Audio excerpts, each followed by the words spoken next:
张师在杭州每日行动，报纸都有记载，因此来访者络绎不绝。那时汽车很少，凡是坐汽车的来客，知客僧便加以招待。张师对此并不重视。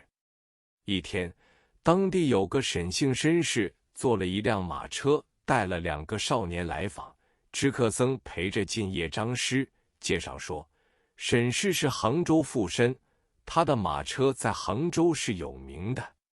张师大悦，说明天要借用1天。沈氏当即应允，并说他有2个儿子，国学已粗有根底，求张师收为门生，栽培造就。张师即问沈氏2子平时所读何说？2子应对极得体，而且能背诵诗书。张师认为可造之才，2人即跪地拜见老师。疏忽间由马车上搬来龙井茶叶、金华火腿及杭段2体，同时供至致敬1包。张师见了致敬，认为不可受，师母暗暗着急，命我等2人急速将致敬收了下来，交入室内。师母起视之下，竟是银元200，不禁展颜而笑。自此，报纸又誊载张师在杭广收门生，因此引起许多人都来投张师门下，致敬多少不等，以40元者为最多，100元者亦不少，在杭收20余人。师母深感贫困多时，料不到杭州之游竟有如此收获。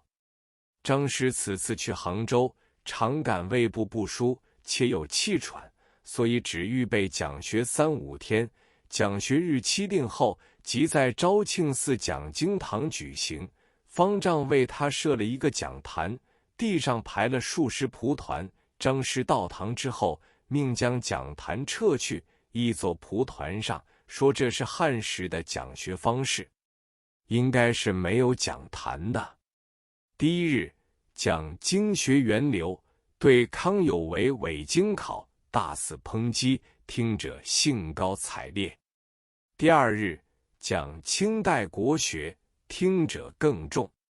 第3日讲小学大义，听者都不了了，但学生日多，1日竟达100余人之多。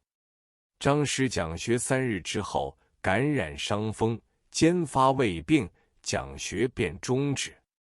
讲学之前，沈姓2子驾马车而来，张师命昭庆寺香鸡储备豆腐4方，百叶结实6只，携师母和我们几人登车出亘山门，意欲拜祭他的祖坟。出城后，但见市蝉林立，与旧时面目全非。张师不知祖坟何在，命我等到个小茶馆访问他的老家人阿炳，问了好多处，有人说阿炳有时来有时不来，又不知他居在何处，于是张师只得对山祝拜而回。苏州讲学，广收弟子。张师住在昭庆寺时，每天都有新闻记者来访问，常有人随带摄影师，要求和张老师合影留念。当时无闪光灯，都用美光拍摄，光线极强，而气息极烈，引起张师咳嗽大作。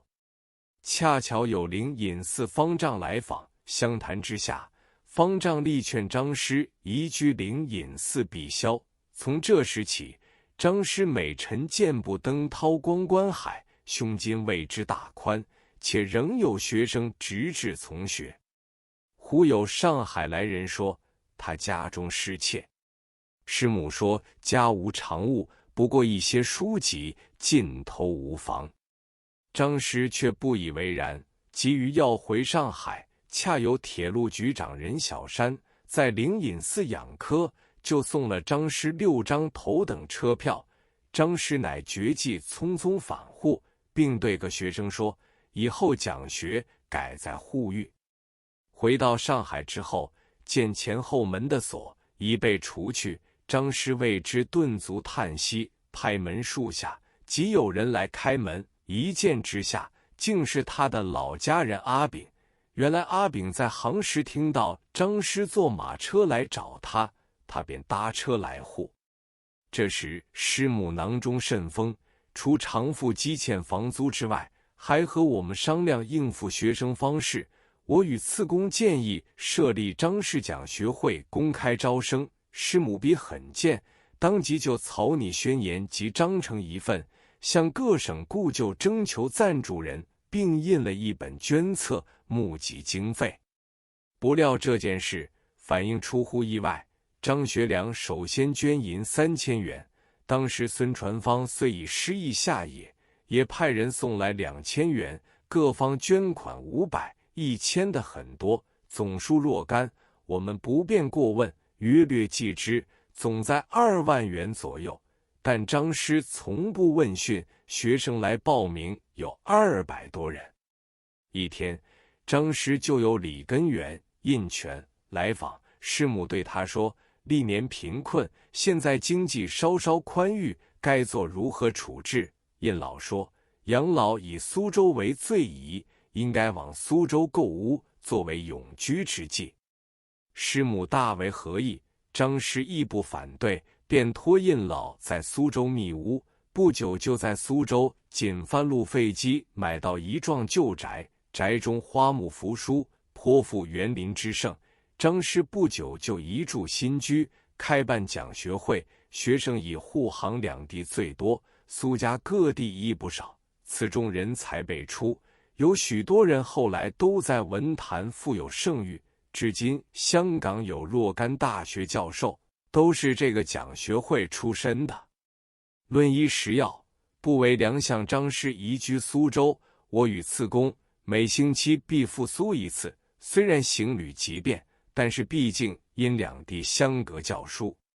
老一辈的文人读书之外，兼揽医书，所谓儒门世亲，一定要研究医学。据说余屈原也能处方治病，张师对医学方面亦颇勤习，他开的都是仲景古方，可是他的药方别人拿到了不敢进服。他知道我与次公都在丁干人办的中医专门学校就学，他常询问某病某症应用何种食方，我们便把食方的用药告诉他，他有时认为也有相当意义。而且他有一个留日时代的学生是西医于云秀，他也常问他西医的理论。又有一个门生本来是做灵医的，所谓灵医就是背负药箱，手执灵串，行走江湖，为人治病的。此人国学根底好，张师颇加重视，他认为灵医的单方都从经验得来，多少有些价值，他也不耻下问。张师秉性耿直，尤好机平显达，但对于后进却又讲业备至，对友朋交易笃厚。他和腾冲、李根源、印泉先生很知己，后来印老归隐，久慕吴地山水秀丽，文物富庶，因而久居苏州。某年印老患上了脑疽症，张师致书其孙，畅论医法，详问病情，推荐医生，又馈赠了好多药物。从2月1日至5月7日，连发手书13通，情辞殷切，可见张师亦属性情中人。李老脑疽好了之后，表装书函成为一卷，视若拱璧。